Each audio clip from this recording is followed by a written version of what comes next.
Let's say you are a controller player. What you do is you throw smokes to control for the team. Now, one fundamental thing that you can do to fuck up your team and be a detriment is cutting off space and info starving yourselves. What being info starved is where are they on the map? You never want to have this happen. You have info characters for a reason. You have Sova, you have KO, you have Sky, a bunch of bullshit. And so, if, like, for an example, one round, the Omen smoked top here. When we had a Sova, who was holding it right here. He was holding short, he got smoked off. Now he's info starved at short, where he doesn't know if there's people behind it. They could walk up and pop.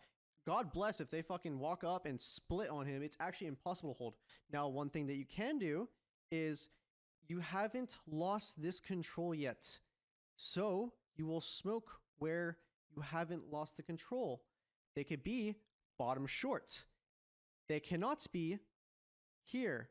So why would you ever smoke here if they can't be there? You're literally cutting off info from yourselves and making it harder for yourself to hold. Like this, dude, running out of the smoke right here, impossible. Actually impossible. You need like a fucking Christmas miracle for that to happen. Okay? And so that's like a concept that you can use a lot with a controller player, any fucking controller player. But if you're smoking off your team, you are not being useful. I made sure that Kaide learned because she was playing controller. She does her shit really well. She knows when to do proper smokes. Same thing like bind. You go out B on attack, right? Okay. Let's just say we fucking exec on the site. We killed 3 people on site. I'm just gonna put some random people here. Where is it? Okay. I'm just gonna put some random people here. But, okay. We literally just like demolished 3 people here. Now, when we're throwing a spawn smoke, instead of smoking like this, which cuts off info of people can't be elbow right now. They literally can't be an elbow. So don't smoke like this, smoke like this. Now we can wrap elbow, and now people can play in the most fucking AIDS positions ever. Imagine coming out of this smoke and you're exposed to hookah, this,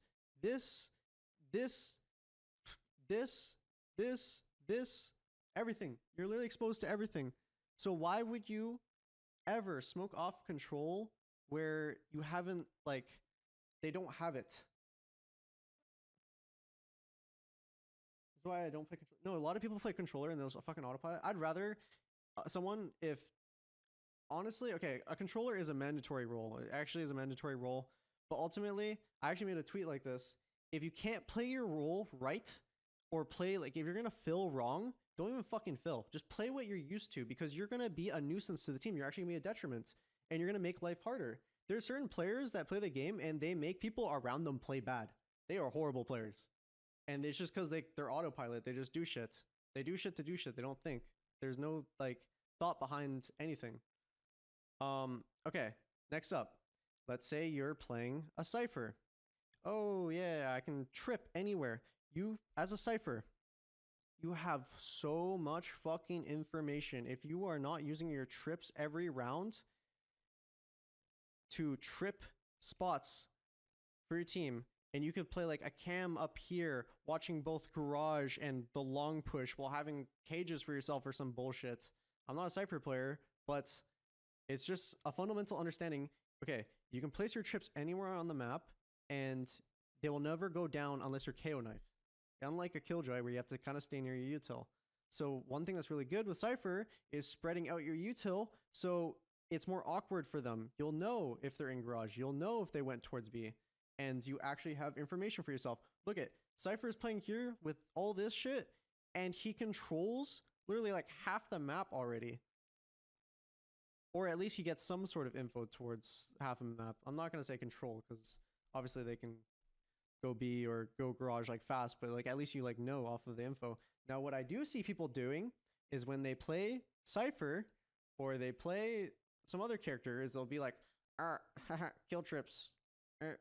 Now situationally it can be okay, but if you're doing this every round, you are playing the character wrong. You're being a nuisance. What's the point? You're literally just playing kill trips, and now they know exactly what to expect. And we have a Cypher on the team, But now we have so many fucking gaps where we don't like, we have to have a person either manning it and getting info constantly or some sort of other ability. So it's literally just like, it's so counterintuitive. Like the reason why you want to play a sentinel is to make your life easier. A sentinel will make your life easier on defense. Why? Because you have spread out utility holding a shit ton of space. My Valorant plant just like crashed. Give me 1 second.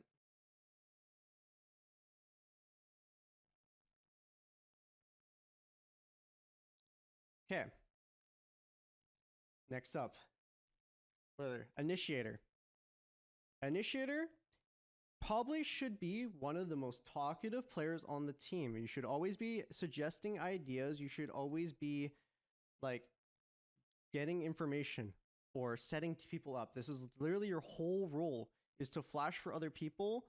Occasionally, I would say KO is kind of like a pseudo duelist where he functions as like a phoenix, but also at the same time as like a normal flash initiator, like a breach or a sky. So I personally like playing him a lot.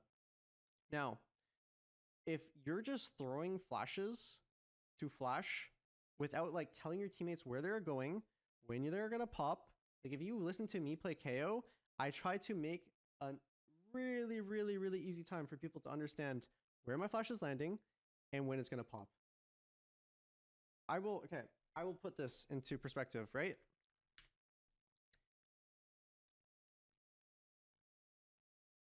This is an average Valorant player's screen. This is their monitor right here. And right here, there's so much bullshit going on, and then there's like a fucking team flash coming in. And okay, this is like I'm talking about two things at the same time. You can do this for communication and or like your utility. If you're just throwing your utility, you are cluttering your teammate's screen and they are not like able to fucking, they can't read your mind. They can't predict what you're going to do. It's like, okay, I'm going to draw two paintings here. Now let's say I am playing a KO. I'm like, okay, I'm going to flash for you. I am going to, it's going to pop in front of you. Look away. I say 1, 2, 3, flash, pop. Look at this. This is the fucking Mona Lisa right here. And then me just like throwing a flash and I'm just like calming bullshit. Like one thing with, so this is like a two-part one. So I said once again, you can do the same thing for your initiator util. If you are telling people what to do, or people are, I mean, duelists also can ask for the util and it's really good. But, oh, you can't fucking see. Sorry. I didn't notice. Yeah, Bob Ross would be proud, I know. So you can do the same thing with comms. If you are just like cluttering up the comms and making life hard, the painting looks like this. It doesn't look like this. You can't register what's going on. This is art class, kinda. Now, what else? I said initiator. I mean, same thing functions like for Sova. Okay, Sova. I'm playing Sova on this map. They somehow have, let's see. Let me see. Okay, we're playing Sova on defense. We throw this recon bolt, and then they break it. But then we don't hear anything on the map. And I don't know, it's been like 20 seconds now. You have to like use a piece of util to, god damn it. Someone's gonna draw a penis, I can tell. You have to use like a piece of util to get info, because if you don't have info anywhere else, like let's say based off of them going A, your teammate's like, oh, I actually can push down C and get into this cubby. It's like, okay, we have a little bit of info. Now we can stack towards A side and gamble towards A side because someone is in an aggro position. They're like sitting right here or some shit. And they can kind of hear like people running, and they're also like in a one and done kind of, but it's really hard to clear, but they're gonna get early info. Sometimes people will do like a bait setup too, like with an op or some shit in this cubby. It's pretty good. And then you over rotate. I need to real quick hide this one again. Give me 1 second. I was actually waiting for someone to draw a penis. Normally when we do like Valaplants and shit in prac time, it's just a bunch of penises.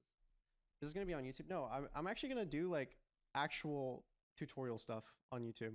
This is just concepts that I'm explaining right now, And I'm trying to explain them in a very simple, fundamental understanding that people can understand. Okay. I got really frustrated. Okay, this is another thing with Sentinel. I said you're making your life easier. We had a Sage on splits. Now, what is really not fun to run through? A Sage slow.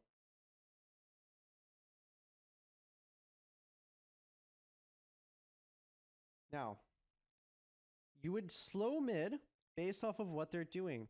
You look at what they're doing, you hear patterns. If you know that they're skydogging mid and running up behind it, throw a fucking slow and then break the dog. And then now, okay, I'll explain this concept too. Okay, this is called a stage 1 right here. Stage 1 is the initial spot that you are going to be standing in. It is very, very generic. This is on a default, by the way. So this is a stage 1 right here where you're playing the stage 1 spots. Now, what you can do is you can make life hard for them. You can make it really uncomfortable. You can break their shits. You can stall them. On split, mid control is basically everything. It's almost everything. So, like, I would say here and here are the two most important spots on splits. So you're trying to be really annoying. When you feel like you have done your job and you have stalled them long enough, guess what? You go from stage 1 into stage 2, where now you're stalling this part and you're in a safe spot. A lot of the time when I played Sage is, what is it? When there was like 50 seconds left on the clock or something, you can literally, where is it? Where is Sage? You can literally throw down a wall like this. I personally like this one the best. I think Fnatic was throwing this one. I don't remember who exactly. So like some people just like instant wall mid and they're like, I did my job as Sage, but it just instant breaks and it's just like, what the fuck is the point? You just spent $400 for a piece of util to get instantly broken and now it doesn't even provide anything for your team. If you throw this one a little bit better, but it's a little bit easier to like break where people can spam right here. Some people like playing on top though. I don't really like doing that as Sage. Now a really uncomfortable shit to do is wall like this. Why? Because you have to walk up like this to break the wall. And walking up in like a choke like this, and Sage has one more slow. If you especially have a Raze on your team, you fucking combo the Raze nade and the slow. I mean, Sage could be standing on top of the wall right here if she wanted to. But you combo this and it's just really, it's not fun to play against. It is not fun at all. And it's probably one of the more optimal ways.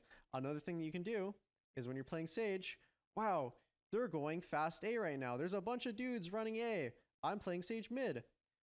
I'm just going to throw a wall right here and I'm going to fast rotate. What this wall does is it stops people from lurking up mid and getting behind your teammates. Now you can over rotate towards A if you want. Like, let's say we started fucking 1 mid and 3 A, but they're starting to rush A. Guess what? Now we have 4 on A. It's even stronger. And plus, we have a fucking wall holding our flank. Now our teammate can't be flanked. You can probably hear if a Jet updrafts it. I mean, before it was kind of bad because you could jump over the box, but now you can't. But there's just certain stuff where Sentinels make your life easier on defense. Initiators, you set up your teammates or you make game plans. I haven't talked about duelists yet. Controller, I mean, controller is self-explanatory. You smoke off stuff, but just don't smoke off your teammates because you'll make their life hard. And that is not what you're supposed to do. You're supposed to limit the amount of angles that they can get peeked from, not completely fuck them over and make them out of position because of some shitty ass smoke. Okay. Now another thing I think is really shit that people do is people play duelist characters. And I'm just going to put all the duelist characters on the map right now. Okay. We have Jet, Neon, Phoenix, Raze, Reyna. What else am I missing? Am I missing anything else? Yoru to a degree. I think Yoru is more of a lurk duelist, so I'm going to exclude him slightly because he's kind of weird. But what is one thing that all of these characters have in common? And it's the fact that they have abilities that help them get kills, help them create space. And so let's say I'm playing a Jet and I have another example. I had a Reyna. When I'm playing Reyna, personally, I get really confident because I can throw a flash and the flash acts as like a mini drone. where if someone doesn't break it, then they will get full blinds. But also, what the fuck? It crashed again. Also, if you peek someone and you kill them, you get a free kill and you can dismiss. You could literally peek into 4 people with Reyna and get out for free if you wanted to. And that's just the fundamentals of a character. Another character like that, Jet, exact same shit. Chamber, before he was nerfed, he was kind of like a pseudo duelist sentinel, everything. I don't know. But you should be confident in peeking people because your kit is literally designed to fucking kill people or create space. And man, this is so frustrating how it's like freezing. Okay, now I'm talking like, let's say a Neon. A Neon, for example. What can your character do as a Neon? You can throw stuns to help you get space where your teammates can run behind you. You can fucking slide past angles. Like, you're basically playing Apex Legends. When you're execing the site, you should be like walling in, fucking stunning the right, sliding out the right, wall, like stunning the left, running along this wall and get killed or get kills. And if you're simply like a passive player, you probably don't belong on the duelist role other than if you're a Yoru. And it's just these characters let you set yourself up, and by setting up yourself, you make the lives of your teammates easier when you're actually creating space. I can like make a bunch of other examples for other games. Like, let's say you're playing Overwatch and you're playing a DPS character, but your tank is standing behind you. How the fuck are you supposed to kill anybody when you have no space being created for you? You're playing League of Legends. You're playing ADC. Your tank is just fucking behind you again. Oh, guess what? You can't do anything because they just jump you. And it just feels really shit.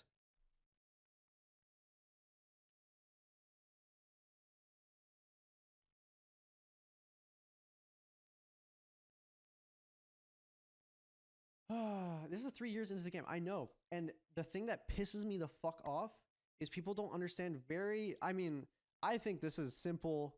Okay, I think the stage 1, stage 2 stuff, I think it's simple, but maybe it's a hard concept and I don't know. And obviously there's like some biasy behind what I'm talking about because I'm a pro player. I've been a fucking pro player since the beginning. And I also played CS before where a lot of these concepts applied. It's really frustrating. It is really frustrating. Yeah. Like, people think KD and headshot percentage matter, but they really don't. Especially if you're playing roles like duelists, like you're gonna have on and off games. Like sometimes you're gonna be running in, killing 3 people. But one thing that you can always keep consistent is to make the lives of your teammates easier by creating space. Like when I'm playing Jet and I'm feeling it, I'll run in. I'll maybe get like 1 or 2. But then you know what that allows me, like our teammates to do? They just scale up behind me and it's a lot easier. Sometimes you might not be having a great game, but you could just be dashing into your smoke, being fucking annoying, like double smoke on yourself. And now you're like basically this presence that's in everyone's screens and they have to like think about you subconsciously and they can't just like tunnel all on your team. Like you've created space at this point.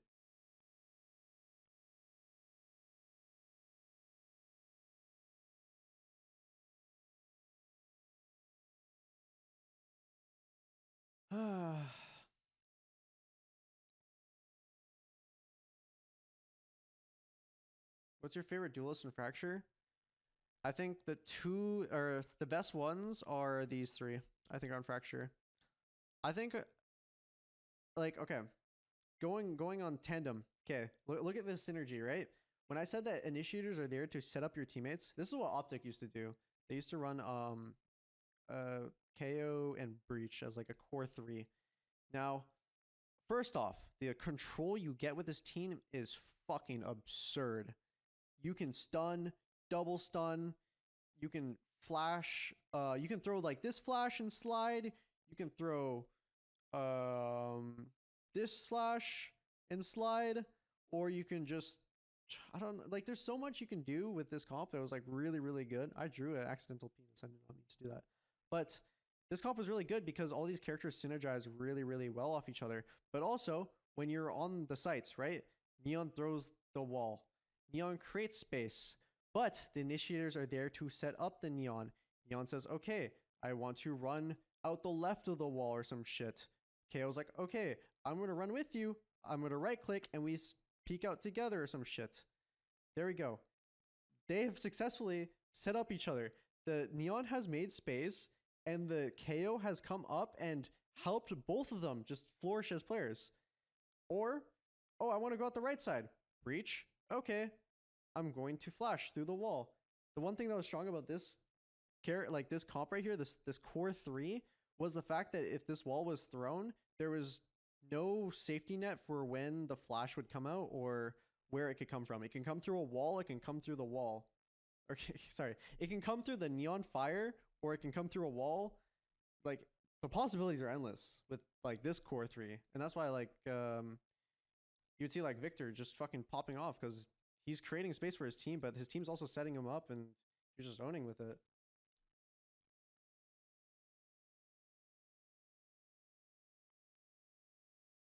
Oh, it's funny how top 1% players in Radiant don't know this stuff. I know. It's so frustrating. Like people will be playing certain characters and they'll just be lurking. And it's just like, okay. If you have a double duelist comp, maybe one of the duelists can lurk. But most of the time, it's pretty good to have them both there with each other and just like being annoying, creating space for each other and just like getting kills together. Like a really popular comp right now on splits is Ray's Jet. And if you just watch how those two characters can both take the load of creating space, like a lot of the time, both the Jet and the Race player both frag out, like a lot of the time. Now, obviously, if you're in a lower rank, I obviously don't expect you to understand a lot of the stuff. But if you're somewhere in the Radiant to Immortal rank and you don't even know